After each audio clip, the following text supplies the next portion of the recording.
बच्चों ये सवाल लिखा है, a bar magnet is oscillating in the earth magnetic field with a period T. देखिए, जब भी कोई मैग्नेट किसी मैग्नेटिक फील्ड में ऑसिलेट करती है तो उसका कॉन्सेप्ट क्या होता है, उस पर टीचर सवाल पूछ क्या सकता है। सवाल आगे पढ़ने से पहले जरा हम ये सोच लें तो उस पर वो ज़्यादा से ज़्यादा इस पर सवाल पूछता है, T is equal to 2 pi under root में आई अपॉन एम बी। प्यारे बच्चों, यहाँ पे किस बात का क्या मतलब है? आई क्या है? आई मोमेंट ऑफ इनर्शिया होता है। मोमेंट ऑफ इनर्शिया होता है आई, जिसका फॉर्मूला क्या होता है? मास इंटू के स्क्वायर, जहाँ के क्या है? Radius of gyration. ठीक है। इसके अलावा एम क्या है? एम मैग्नेटिक मोमेंट होता है। क्या होता है? M magnetic moment, whole strength multiplied with length of the magnet, magnetic length. और बी क्या है? बी मैग्नेटिक फील्ड है। बी है मैग्नेटिक फील्ड। ठीक। तो इसी पर सवाल पूछता है, तो इसी पर ही पूछा होगा। आओ पढ़ लो क्या सवाल पूछा है। तो उसने कहा, bar magnet is oscillating in earth magnetic field with a period T, what happens to its period when mass is quadrupled. ठीक है, तो सिचुएशन ये है कि पहले मैग्नेट का मास ये रहा होगा और बाद में अगर हम मास को 4 टाइम्स कर दें तो अगर टाइम पीरियड पहले टी था तो बाद में कितना हो जाएगा। तो मैंने कहा था ना कि इसी कॉन्सेप्ट पर ही पूछता है। तो आप देख सकते हैं T is equal to 2 pi under root I upon M B. और आई क्या होता है? Moment of inertia which is mass of the object multiplied with square of radius of gyration. मतलब टाइम पीरियड जो है वो रूट एम पर depend करता है। टाइम पीरियड किस पे डिपेंड करता है? रूट एम पे। तो T2 अपॉन T1 जो है वो under root M2 upon M1 होगा। T2 अपॉन T1 जो है वो under root M2 upon M1 होगा। तो पहले मास कितना था? M, और बाद में कितना कर दिया? 4m। M से M कैंसिल कर दिया। तो जो T2 है वो रूट 4 टाइम्स ऑफ T1 हो जाएगा। मतलब T2 पहले टाइम पीरियड का डबल हो जाएगा। दैट मीन्स हम कहेंगे B कि जो नया टाइम पीरियड होगा वो हो जाएगा बच्चों 2T।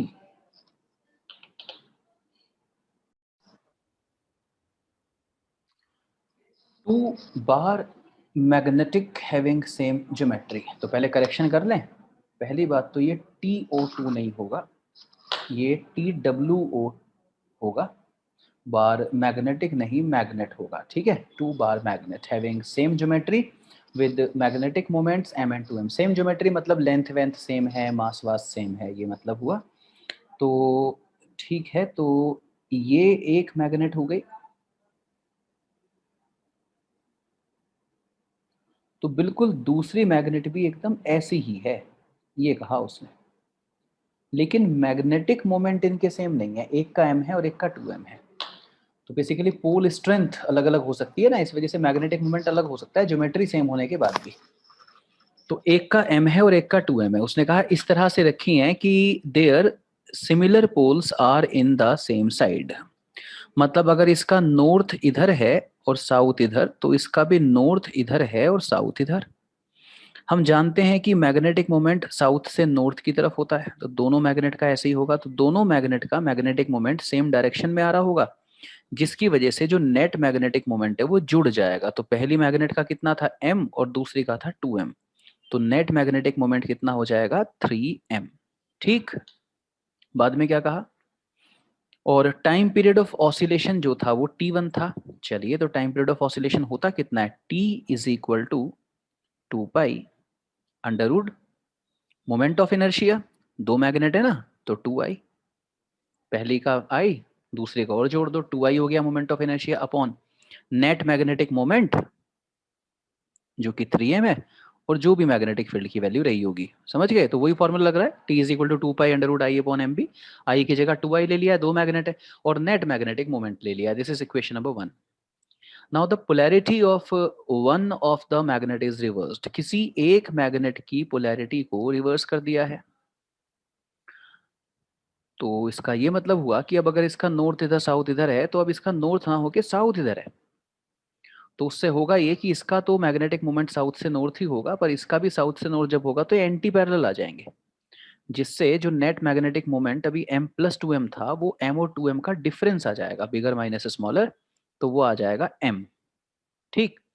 तो now the polarity of one of the magnet is reversed, then the time period of oscillation is t2। तो अब कितना टाइम पीरियड हो जाएगा, t is equal to 2 pi under root moment of inertia, तो system का 2i ही रहेगा, अभी भी दो ही मैग्नेट है, i प्लस आई 2i। लेकिन जो नेट मैग्नेटिक मोमेंट है वो अब m है 3m की जगह, मैग्नेटिक फील्ड अभी भी वही होगा। This is equation number second.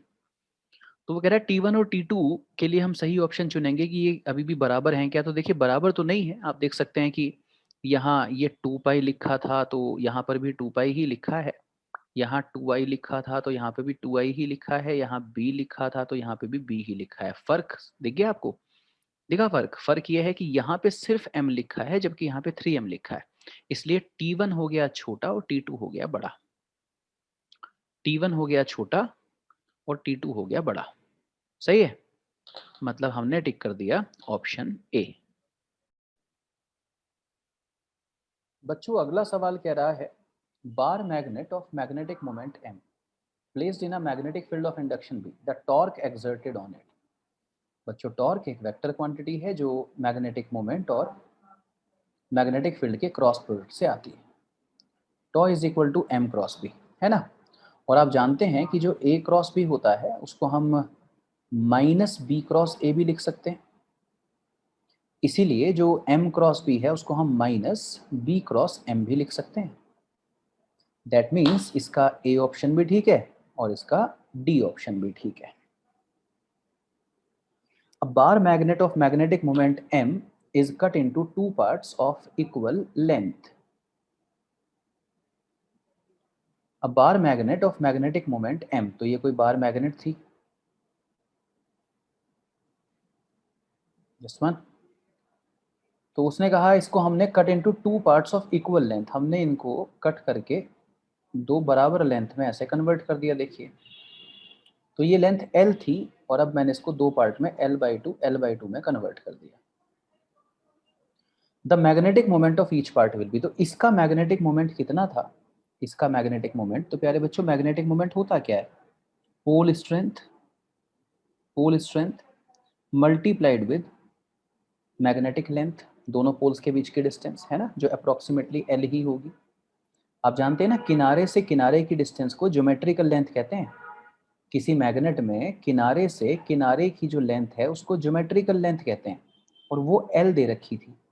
लेकिन हमें मैग्नेटिक मोमेंट निकालते हुए जो लेंथ चाहिए होती है वो मैग्नेटिक लेंथ होती है, जो कि पोल और पोल के बीच की डिस्टेंस होती है, और ये ज्योमेट्रिकल लेंथ से कुछ कम होती है। लेकिन अगर ये डिफरेंस देना रखा हो तो नेग्लेक्ट कर सकते हैं इसको, है ना, तो नेग्लेक्ट कर दिया और अप्रोक्सीमेटली वही ले लिया।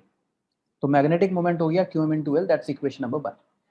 तो उसने कहा कि अगर हम इसको ऐसा करते हैं तो अब क्या होगा, तो देखिए पोल स्ट्रेंथ तो सेम बनी रहती है मैग्नेट को ऐसे कट करने से, लेकिन जो लेंथ अब एल हुआ करती थी वो l/2 ली जाएगी, तो ये आपका नया मैग्नेटिक मोमेंट होगा। आप देख सकते हैं कि क्यू एम इंटू एल को हम m कह दें, क्यू एम इंटू एल को अगर हम m कह दें तो जो m डैश है वो आपका m/2 हो गया, मतलब नया मैग्नेटिक मोमेंट जो है वो m/2 मतलब d मतलब 0.5 m हो जाएगा।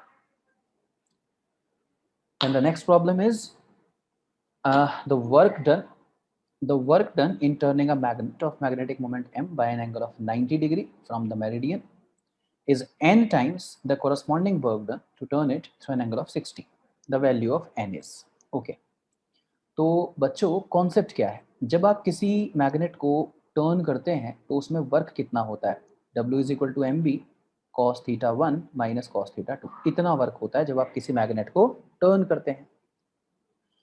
तो मान लीजिए कि हमें 0 से 90 उसको टर्न करना हो, तो कितना वर्क होगा, mb cos 0 माइनस cos 90, बच्चों cos 90 0, cos 0 1, तो 1 माइनस 0 ये आपका इतना वर्क होगा। और अगर इसी मैग्नेट को 0 से 60 टर्न करना होता तो कितना वर्क होता, mb cos 0 minus cos 60, cos 0 1 cos 60 half, तो ये वर्क होता mb/2। बोलिए यस और नो। तो अगर मैं रेशो निकालूं W1 अपॉन W2 का तो वो आएगा mb upon mb/2, that means 2। तो बेसिकली जिसको वो n कह रहा था वो n कितना आया है 2। समझ रहे हो, n टाइम्स कह रहा था ना, तो कितना आया है 2 टाइम्स आया है, तो हम कहेंगे C। C is the right choice. n ही तो पूछा था ना, रेशियो तो पूछ रहा है। Question number 17। क्वेश्चन नंबर 17 क्या है सवाल? At a point A on the earth surface the angle of dip is +25 degree. Angle of dip समझते हैं, एंगल ऑफ डिप किसे कहते हैं? नेट मैग्नेटिक फील्ड हॉरिजॉन्टल से जो एंगल बनाता है मैग्नेटिक मेरिडियन में, उसको ट्रू एंगल ऑफ डिप कहते हैं, और वो 25 डिग्री दे रखा है, पॉजिटिव दे रखा है। Okay, at a point B on the earth surface the angle of dip is -25 degree. तो बच्चों एक ऐसी लोकेशन है जहां एंगल ऑफ डिप +25 डिग्री है, और एक ऐसी लोकेशन है जहां पे एंगल ऑफ डिप -25 डिग्री है। और अगर आप 4 ऑप्शन पढ़ें तो वो आपसे ये पूछना चाह रहा है कि इनमें से कौन सा पॉइंट अर्थ के नॉर्दर्न हेमिस्फेयर में होगा और इनमें से कौन सा पॉइंट अर्थ के सदर्न हेमिस्फेयर में होगा, राइट? तो प्यारे बच्चों ये बात याद रखना कि नॉर्दर्न हेमिस्फेयर में एंगल ऑफ डिप की वैल्यू पॉजिटिव होती है और सदर्न हेमिस्फेयर में एंगल ऑफ डिप की वैल्यू नेगेटिव होती है। तो इसका ये मतलब हुआ कि ए जो है उसका एंगल ऑफ डिप पॉजिटिव है, मतलब ए जो है वो नॉर्दर्न हेमिस्फेयर में होगा, नॉर्दर्न हेमिस्फेयर में होगा, और बी जो है वो सदर्न हेमिस्फेयर में होगा। मतलब पहला ऑप्शन गलत है, वो कह रहा है दोनों सदर्न हेमिस्फेयर में, बी में कह रहा है दोनों नॉर्दर्न हेमिस्फेयर में। ए कह रहा है कि ए सदर्न में नहीं, ए सदर्न में नहीं, उसको कहना चाहिए A is located in northern hemisphere. A is located in northern hemisphere and B is located in southern hemisphere। southern hemisphere ये उसको कहना चाहिए, ये होगा सही आंसर। बस आपके काम की बात आपने क्या नोट कर ली? नॉर्दर्न हेमिस्फेयर में एंगल ऑफ डिप पॉजिटिव होता है, सदर्न हेमिस्फेयर में नेगेटिव होता है। चलिए क्वेश्चन नंबर 18 पे चलते हैं। क्या है सवाल? θ1 and θ2 with the apparent angle of dip, है ना? ये एपरेंट एंगल ऑफ डिप क्या होता है प्यारे बच्चों? ट्रू एंगल ऑफ डिप ना, true angle of dip magnetic meridian में होता है। ट्रू एंगल ऑफ डिप कहाँ पे होता है? मैग्नेटिक मेरिडियन में। लेकिन अगर आप मैग्नेटिक मेरिडियन को छोड़ के किसी और रैंडम प्लेन में जाके डिप सर्कल को रख दें, मैग्नेटिक निडल को रख दें, तो वहां से जो एंगल ऑफ डिप की वैल्यू पता चलती है वो एपरेंट डिप होती है। क्या होती है वो? Apparent dip. तो उसने कहा θ1 and θ2 with the apparent angle of dip observed in two vertical planes at right angles to each other, then the true angle of dip is. तो ट्रू एंगल ऑफ डिप का इसके साथ क्या relation होगा? तो इस सवाल का कॉन्सेप्ट ये है बच्चों, tan del dash is equal to tan del upon cos alpha. ये इस सवाल का कॉन्सेप्ट है। किस सिंबल का क्या मतलब है बच्चों? जहां मैंने लिखा डेल डैश वो है एपरेंट एंगल ऑफ डिप, जहां लिखा डेल वो है ट्रू एंगल ऑफ डिप, जहां मैंने लिखा अल्फा वो है एंगल। कौन सा angle? Angle between any plane, angle between any plane and magnetic meridian, magnetic meridian. ठीक है बच्चों, डेल डैश क्या है? Apparent angle of dip. Del क्या है? True angle of dip. Alpha क्या है? किसी भी रैंडम प्लेन का मैग्नेटिक मेरिडियन के साथ एंगल। तो ये होता है फॉर्मूला। तो मान लीजिए हमने किसी एक प्लेन में देखा, इन एनी प्लेन, किसी प्लेन में देखा, तो वहां पे हमने कहा कि आपका जो एंगल ऑफ डिप आप दे रहे हो वो θ1 है, तो tan θ1। मान लीजिए जो ट्रू डिप है, और मान क्या लीजिए दे रखा है ट्रू डिप थीटा है, true angle of dip, dip जो है वो थीटा है। और मैग्नेटिक मेरिडियन से मान लीजिए अल्फा एंगल बना हुआ होगा, इक्वेशन नंबर सेकंड। तो अब जो दूसरा प्लेन है, क्योंकि कोई दो प्लेन है, उसने कहा दो प्लेन हैं, दोनों एक दूसरे के परपेंडिकुलर हैं, अगर हम दूसरे प्लेन में देखें तो वहां पे एपरेंट डिप थीटा 2 आ रहा है, एक्चुअल डिप की वैल्यू थीटा है, और ये जो एंगल है ये 90 माइनस अल्फा लूंगा। बोलो क्यों? क्योंकि उसने ये कहा कि ये जो प्लेन है दोनों, ये एक दूसरे से 90 डिग्री पर हैं। ये दोनों प्लेन एक दूसरे से 90 डिग्री के एंगल पे हैं। मान लीजिए ये मैग्नेटिक मेरिडियन है, ये जो लाइन है ये मैग्नेटिक मेरिडियन है। तो अगर कोई एक प्लेन मैग्नेटिक मेरिडियन से अल्फा एंगल बना रहा है, तो दूसरे प्लेन का मैग्नेटिक मेरिडियन से एंगल हो गया 90 माइनस अल्फा। समझ गए? इसलिए मैंने एंगल 90 माइनस अल्फा लिया है। तो बच्चों आप जानते हो ना कि cos 90 माइनस अल्फा को मैं क्या लिख सकता हूँ? जानते हो ना, साइन अल्फा लिख सकता हूँ। तो इसीलिए tan थीटा 2 इसको मैं लिख सकता हूँ tan theta upon cos 90 minus alpha is sin alpha. This is equation 2 modified form. आप जानते हैं कि sine square alpha plus cos square alpha 1 होता है, जानते हैं ना? तो इक्वेशन सेकंड की जो मॉडिफाइड फॉर्म लिखी है, अगर मैं यहाँ से साइन थीटा की वैल्यू निकालूं, अगर साइन अल्फा की वैल्यू निकालूं तो वो आ जाएगी tan theta upon tan theta 2। ये साइन थीटा की वैल्यू आ जाएगी, आ जाएगी। ये किया मैंने स्क्वायर, प्लस इक्वेशन नंबर 1 से अगर मैं कॉस अल्फा की वैल्यू निकालूं तो वो वैल्यू आ जाएगी tan theta upon tan theta 1। पर ये है कॉस स्क्वायर अल्फा, तो ये मैंने स्क्वायर कर दिया, इज इक्वल टू 1। आप दोनों तरफ देख सकते हैं टेन स्क्वायर थीटा कॉमन है, तो 1 upon tan square theta 2, 1 upon tan square theta 1 is equal to 1 upon tan square theta. समझ गए?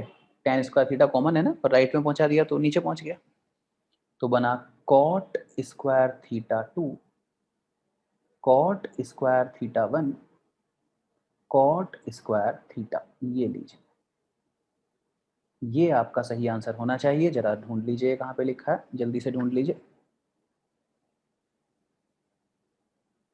D is the right choice.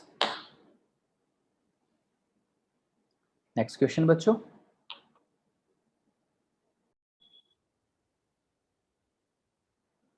उसने कहा कि एक कंपस निडल है जिसको हॉरिजॉन्टल प्लेन में घूमने की पूरी फ्रीडम है, पर हम उसे पोल पे ले गए। कहाँ ले गए? पोल पे। बच्चों आप जानते हो ना क्या कि पोल पे सारा का सारा मैग्नेटिक फील्ड वर्टिकल होता है।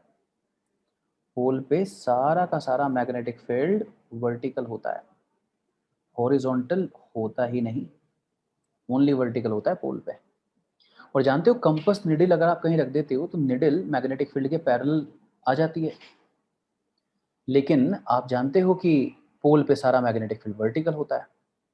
तो जब आपने पोल पे जाके निडल रख दी, और निडल सिर्फ कहाँ अलाउ की गई है कि वो हॉरिजॉन्टल प्लेन में घूम सकती है। निडल कैसे अलाउ की गई है? ये मान लीजिए निडल है, ये आपका कोई सर्कल, और इस सर्कल के अंदर बच्चों, इस सर्कल के अंदर मान लो ये निडल है, तो ये निडल तो बस ऐसे ऐसे हॉरिजॉन्टल घूम सकती है, सिर्फ ऐसे ऐसे, ये देखो ऐसे घूम सकती है, इस प्लेन में ही घूम सकती है, इस प्लेन में। लेकिन मैग्नेटिक फील्ड तो इस प्लेन में कहीं है ही नहीं, हॉरिजॉन्टल मैग्नेटिक फील्ड होता ही नहीं पोल पे, वो तो वर्टिकल होता है। वर्टिकल मतलब जमीन से आसमान को मिलाने वाली लाइन, समझ गए? लेकिन निडल तो सिर्फ हॉरिजॉन्टल में घूम सकती है, वर्टिकल जा ही नहीं सकती। तो बच्चों निडल कोशिश करती है कि वो मैग्नेटिक फील्ड के साथ अलाइन हो जाए। मैग्नेटिक फील्ड वर्टिकल है, पर निडल वर्टिकल घूम नहीं सकती, वर्टिकल जा नहीं सकती। इसलिए निडल रैंडम किसी भी पोजीशन में रुकी रहेगी, क्योंकि वो जाना तो चाहती है वर्टिकल, तो वर्टिकल वो जा नहीं पा रही ना, वो ओनली हॉरिजॉन्टल घूम सकती है। इसीलिए हम क्या कहेंगे कि वो कहीं भी रुक जाएगी, will stay in any position, कहीं भी रुक जाएगी, है ना, क्योंकि उसकी मर्जी की तो बात हो नहीं रही। मर्जी तो ये है कि वो वर्टिकल हो जाए, तो वर्टिकल वो घूम ही नहीं सकती। टेंजेंट गैल्वेनोमीटर बच्चों ये अब आपका सिलेबस नहीं है, तो आपके सिलेबस से बाहर की बात हम बिल्कुल भी नहीं करेंगे। अगले सवाल पे जाते हैं। Iron Lord of susceptibility 599, susceptibility ये सिंबल होता है इसका, और ये आपको दे दी है 599 ससेप्टिबिलिटी। तो आगे कह रहा है कि Iron rod of susceptibility 599 is subjected to a magnetism field, magnetising field होना चाहिए था, मैग्नेटाइजिंग फील्ड है ये, कितना 1200 ampere per metre. The permeability of the material of rod is, तो मटेरियल ऑफ रॉड की परमिएबिलिटी पूछी है, और परमिएबिलिटी फ्री स्पेस की होती है 4 पाई इंटू 10⁻⁻7। तो बच्चों क्या कॉन्सेप्ट है, रिलेटिव परमिएबिलिटी 1 प्लस ससेप्टिबिलिटी को कहते हैं, रिलेटिव परमिएबिलिटी 1 प्लस ससेप्टिबिलिटी को कहते हैं। What is relative permeability? बच्चों किसी मीडियम की परमिएबिलिटी को अगर फ्री स्पेस की परमिएबिलिटी से डिवाइड कर दें तो उसी को रिलेटिव परमिएबिलिटी कहा जाता है। मतलब मीडियम की परमिएबिलिटी आ जाएगी फ्री स्पेस की permeability times of 1 plus susceptibility, right. तो ये इस कॉन्सेप्ट पर बेस्ड सवाल आपसे पूछा गया है। तो अगर आप यहाँ पे देखें तो म्यू कितना आएगा, म्यू नॉट है आपका 4 पाई इंटू 10⁻⁻7 और multiplied with 1 plus susceptibility, susceptibility है 599, तो 1 प्लस 599 इज 600, तो इसलिए 600 इंटू 4 पाई इंटू 10⁻⁻7। ठीक है जी, तो बस जिससे भी मैच हो जाए वही होगा आपका सही आंसर। अगले सवाल पे चलते हैं बच्चों, ये है सवाल नंबर 22। और थोड़ा यूनिट का ध्यान रखा करो, अगर कहीं पे करेक्शन है तो प्लीज वो करेक्शन भी देख लिया करो। जैसे कि यहाँ पे करेक्शन आप देख सकते होगे, मैंने यहाँ सही यूनिट लिखी है परमिएबिलिटी की, राइट, लेकिन ऑप्शंस में वो सही नहीं लिखी है, तो यहाँ एक टेस्ला हो रहा है, कैपिटल टी हर किसी ऑप्शन में हो रहा है, ये करेक्शन था। यूनिट पर भी डायरेक्टली सवाल आ जाते हैं, तो छोटी छोटी बातों को इग्नोर नहीं करना चाहिए। Thin magnetic rod is placed vertically between the poles of an electromagnet. किसी इलेक्ट्रोमैग्नेट के पोल्स के बीच में एक रॉड को रख दिया है। When the current in the electromagnet is switched on, उसके बाद करंट को स्विच ऑन किया गया है out of the horizontal magnetic field, hence the rod gains gravitational potential energy। तो रॉड के पास एक ग्रेविटेशनल पोटेंशियल एनर्जी आ गई है।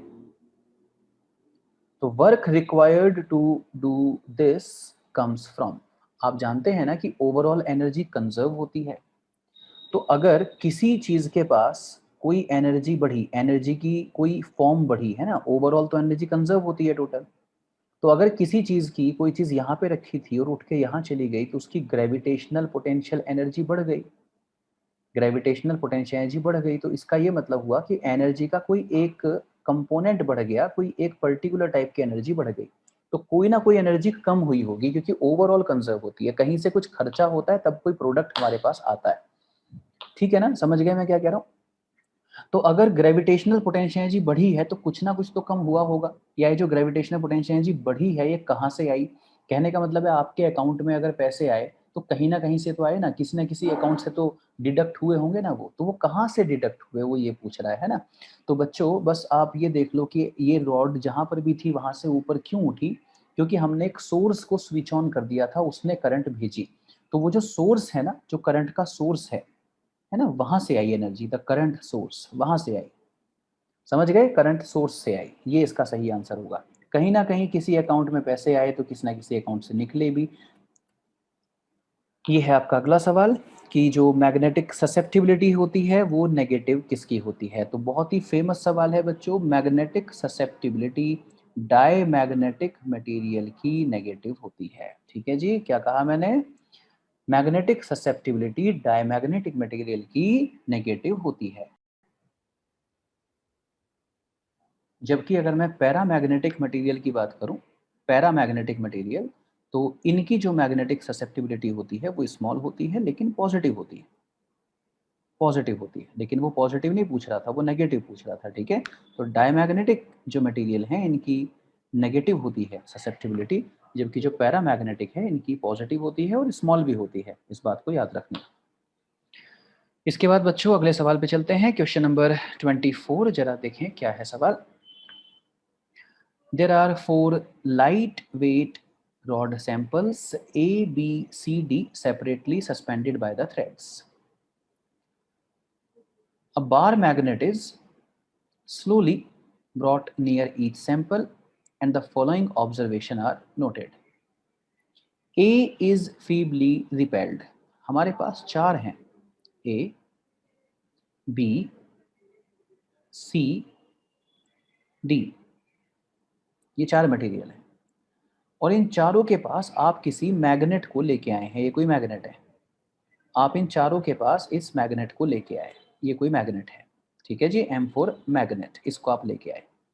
तो आपने ऑब्जर्व किया कि जो ए है ना उसको मैग्नेट से रिपल्शन हो गया, ए को क्या हो गया, मैग्नेट से रिपल्शन हो गया, और बी को अट्रैक्शन हुआ लेकिन हल्का हल्का, बहुत ज्यादा नहीं। सी को बहुत स्ट्रांग हुआ ये अट्रैक्शन, और डी अपनी जगह ही बनी रही। तो बताओ कौन सी मैग्नेट कैसी होगी, ठीक है। तो वो कह रहा है पहले B is paramagnetic material, B paramagnetic material है। Which of the following is true, हमें ट्रू चूज करना है। बी पैरामैग्नेटिक मटेरियल है। बच्चों देखो, पैरामैग्नेटिक मटेरियल को वीक अट्रैक्शन होता है, बात बिल्कुल ठीक है, तो बी पक्का पैरामैग्नेटिक ही है। सी इज डायमैग्नेटिक मटेरियल, देखो गलत बात हो गई, सी डायमैग्नेटिक नहीं हो सकता, सी डायमैग्नेटिक नहीं हो सकता, क्यों, क्योंकि बच्चों सी तो अट्रैक्ट हो रहा है ना, और अट्रैक्ट कौन होगा, या तो पैरामैग्नेटिक होगा या फेरोमैग्नेटिक होगा, है ना, और बहुत स्ट्रॉन्ग अट्रैक्शन हो रहा था तो फेरोमैग्नेटिक होगा, डायमैग्नेटिक हो ही नहीं सकता, इसलिए बी तो गलत हो गया। डी इज फेरोमैग्नेटिक, फेरोमैग्नेटिक को स्ट्रॉन्ग अट्रैक्शन होना चाहिए, तो ये नहीं हो सकता। तो ए कैसा था, ए डायमैग्नेटिक, सॉरी ए कैसा, ए डायमैग्नेटिक था, पर उसने ऐसा कहीं कहा ही नहीं। तो सिर्फ कौन सा स्टेटमेंट सही है उसका, कि बी पैरामैग्नेटिक है, ये बात सही है। बी कैसा है, पैरामैग्नेटिक, ये कैसा है, फेरोमैग्नेटिक, ये कैसा है, डायमैग्नेटिक, ये कैसा है, नॉन मैग्नेटिक। बेसिकली ये है ना, इनमें से सही उसने इन चारों में से किसको लिख रखा है, तो इसके बारे में उसने सही लिखा है, बाकियों के बारे में गलत लिख रखा है, तो ये इसका सही जवाब हो गया। बोलो ठीक है, चलूं आगे। The magnetic moment of a diamagnetic atom. बच्चों जो डायामैग्नेटिक एटम होते हैं ना, इनके पास पेयर्ड इलेक्ट्रॉन्स होते हैं, जिसकी वजह से इनके मैग्नेटिक मोमेंट जो है वो कैंसिल हो जाते हैं और वो इक्वल टू 0 होता है, इसलिए 25, ठीक है जी। तो ये इसका डायमैग्नेटिक एटम का मैग्नेटिक मोमेंट जो कि कितना हो जाएगा, 0 हो जाएगा। चलूं आगे, अगला सवाल। वो कह रहा है डायमैग्नेटिक सब्सटेंस है और उसको हम नज़दीक लेके आए, नॉर्थ और the south pole of a bar magnet, किसी भी एक के। तो अगर हम डायमैग्नेटिक सब्सटेंस को मैग्नेट के पास लेके आएंगे तो क्या होगा, तो मैंने अभी बताया था, डायमैग्नेटिक सब्सटेंस मैग्नेट के पास अगर लेके आओगे तो रिपेल होंगे, क्या होंगे, रिपेल होंगे, चाहे किसी भी पोल के पास ले आओ रिपेल होंगे। तो ऐसा कहाँ लिखा है, ऐसा डी ऑप्शन में लिखा है। पैरामैग्नेटिक को लेके आओ तो वो स्मॉल अट्रैक्शन वहां पे आपको दिखाएंगे।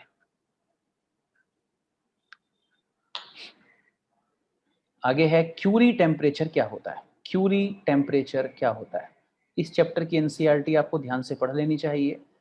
एनसीईआरटी से फिजिक्स में कुछ ही ऐसे चैप्टर हैं जहाँ से थ्योरी की बातें एज इट उठ के आती हैं, और उनमें से ये वाला जो चैप्टर है जिसको मैग्नेटिज्म एंड मैटर आप कहते हैं, ये चैप्टर ऐसा चैप्टर है जो एनसीईआरटी से ज़रूर पढ़ना चाहिए, है ना, इससे एज इट लाइन आ जाती हैं उठ कर, देखो जैसे आई हुई हैं।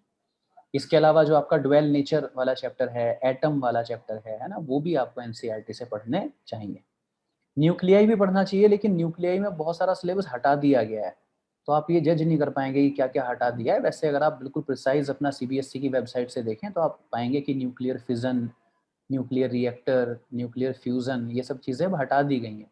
तो वहाँ से आपको बस ज़्यादा से ज़्यादा अल्फ़ा बीटा गामा डीके पढ़ना है ना, और वो जो लॉज हैं रेडियो एक्टिविटी के वो पढ़ने हैं, एक्टिविटी वगैरह पढ़नी है, वो पढ़ना है। तो क्वेश्चन नंबर 27 कहता है क्यूरी टेम्परेचर जो है, क्यूरी टेम्परेचर वो क्या होता है। तो बच्चों ये बिल्कुल सीधी सीधी सी बात है कि क्यूरी टेम्परेचर क्या होता है, जिसके ऊपर अगर टेम्परेचर हो जाए तो फेरोमैग्नेटिक सब्सटेंस जो है वो पैरामैग्नेटिक सब्सटेंस की तरह बिहेव करने लगते हैं। ये बिल्कुल फॉर्मूला बेस्ड बातें नहीं, बल्कि एकदम फैक्चुअल बातें हैं। आगे है कि जो निकिल है वो फेरोमैग्नेटिक प्रॉपर्टी रूम टेम्परेचर पे दिखाता है। जो निकिल है वो कैसी प्रॉपर्टी दिखाता है, फेरोमैग्नेटिक रूम टेम्परेचर पे। If the temperature is increased beyond the Curie temperature, तो देखो ये 27th क्वेश्चन ही दोबारा पूछ लिया कि क्यूरी टेम्परेचर से ज्यादा टेम्परेचर कर दिया तो क्या हो जाएगा, तो फेरोमैग्नेटिक सब्सटेंस पैरामैग्नेटिक सब्सटेंस की तरह बिहेव करने लगेगा। ये वापस वही सवाल पूछ लिया उसने दूसरे तरीके से। ओके, उसके बाद बच्चों ये है हमारा अगला सवाल, पढ़ेंगे। तो अगेन वैसे ही फैक्चुअल बात, वो कह रहा है कि मैग्नेटिक डाइपोल मोमेंट के बारे में आपको डायमैग्नेटिक और पैरामैग्नेटिक और फेरोमैग्नेटिक के बारे में क्या कहना है ये बताइए। तो मैं कितनी बार तो ये बता चुका कि जो डायमैग्नेटिक मटेरियल होते हैं, है ना, इनका जो डाइपोल मोमेंट होगा वो ज़ीरो होगा और इनकी जो ससेप्टिबिलिटी होगी वो नेगेटिव होगी। और जो आपके पैरामैग्नेटिक सब्सटेंस होते हैं, इनका जो डाइपोल मोमेंट होता है वो एक पॉजिटिव वैल्यू होगा, मतलब वो ज़ीरो नहीं होगा और उसकी ससेप्टिबिलिटी भी पॉजिटिव होगी और वो बहुत ही छोटी होगी। और आप देख सकते हैं कि ऐसा ऑप्शन यहाँ पे प्रेजेंट है। बिल्कुल फैक्चुअल बातें और वही थ्योरेटिकल बातें बार बार रिपीट होती रहती हैं। एक्चुअल प्रीवियस ईयर ये आपके सामने है, सच में आए हुए सवाल हैं। देखिए कैसे कैसे सवाल आते हैं। मुझे लगता है अगर आप इस सेशन में हुए जितने भी सवाल हैं, अगर उनको ध्यान से पढ़ लें, याद कर लें, जो ये वाला सेशन है और इसी का एक और पार्ट पहले अपलोड किया जा चुका है, इन्हीं में से आपको कोई ना कोई सवाल एज इट मिल जाएगा। मुझे लगता नहीं कि कोई भी और सवाल आपके सामने आने वाला है, इन्हीं में से कोई एक सवाल आ जाएगा दोबारा से। तो अगला सवाल क्या है जरा देखेंगे। उसने कहा कि डायमैग्नेटिक मटेरियल को अगर मैग्नेटिक फील्ड में रख दें तो क्या होगा। Diamagnetic material in a magnetic field moves. तो डायमैग्नेटिक मटेरियल को मैग्नेटिक फील्ड में अगर रखोगे तो वो मैग्नेटिक फील्ड से रिपेल होगा। तो अगर वो रिपेल होगा तो वो उधर जाना चाहेगा जिधर मैग्नेटिक फील्ड की वैल्यू कम है ना बच्चों। मैंने कहा कि डायमैग्नेटिक मटेरियल मैग्नेटिक फील्ड से रिपेल होते हैं, मैग्नेट से रिपेल होते हैं। तो वो मैग्नेट के पास नहीं जाते, मैग्नेट से दूर जाते हैं, वो उधर जाना चाहते हैं जिधर मैग्नेटिक फील्ड वीक होता है ना। तो स्ट्रॉन्ग से वीक की तरफ जाना चाहेंगे और पहला ऑप्शन बिल्कुल यही लिखा है। देखो एक ही बात को बार बार वो अलग अलग तरह से पूछ रहा है, इसीलिए मैं कह रहा हूँ कि ज्यादा बातें पूछने के लिए है ही नहीं, उसी बात को घुमा घुमा के पूछेगा। तो उसी को आप एक बार आंखें बंद करके ढंग से एनालाइज कर लीजिए कि कौन सा मटेरियल कैसा बिहेव करता है। Question number 31। According to Curie's law, the magnetic susceptibility of a substance at absolute temperature is proportional to। तो ये तो सीधा सीधा सा उसने क्यूरीज लॉ ही आपसे पूछ लिया। तो क्यूरीज लॉ अगर आपसे पूछ लिया तो आपको थ्योरी याद होनी चाहिए। अगर थ्योरी याद है तो फिर आप इसका आंसर टिक कर देंगे और इसलिए मैंने कहा कि इस चैप्टर की थ्योरी जरूर पढ़नी है। इसके बाद बच्चों अगला सवाल जो कि कहता है कि among which the magnetic susceptibility does not depend on temperature. किसकी जो मैग्नेटिक ससेप्टिबिलिटी है वो टेम्परेचर पे डिपेंड नहीं करती। ये थ्योरेटिकल बातें हैं, प्लीज इनको जरूर पढ़ लीजिएगा।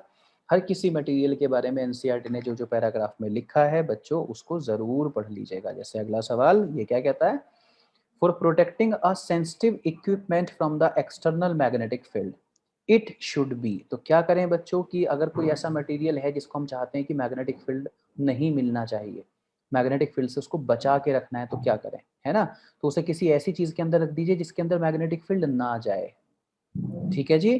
For protecting a sensitive equipment from the external magnetic field, हम चाहते हैं कि एक्सटर्नल मैग्नेटिक फील्ड हमारे इस इक्विपमेंट को ना लगे। तो क्या करेंगे आप उसके लिए, आप इसको जो भी आपका ये मटेरियल है, जो भी आपका ये मटेरियल है जिसको आप एक्सटर्नल मैग्नेटिक फील्ड से बचाना चाहते हो, उसको आप किसके अंदर रख दो, आप उसको फेरोमैग्नेटिक सब्सटेंस के अंदर रख दो। किसके अंदर रख दो, फेरोमैग्नेटिक सब्सटेंस के अंदर रख दो। समझ गए।